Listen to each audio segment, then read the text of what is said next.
Moza59. Tim will show you how to make this tabletop dice baseball game.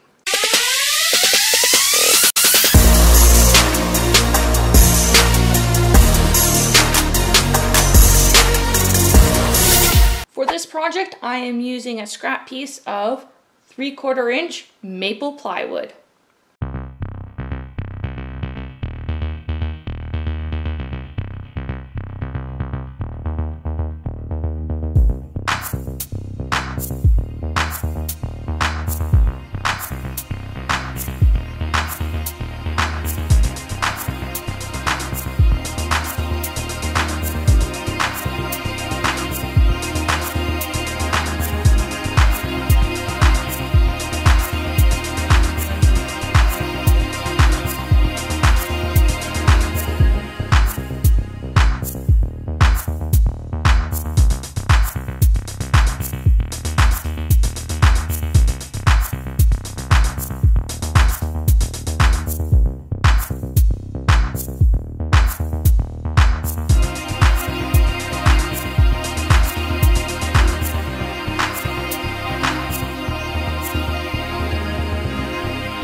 Thanks for checking out this video.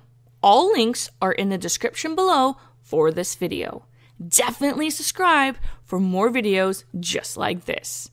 Don't forget to share this video and post your comments below. Some of the best tips and feedback come from you. Thanks for watching.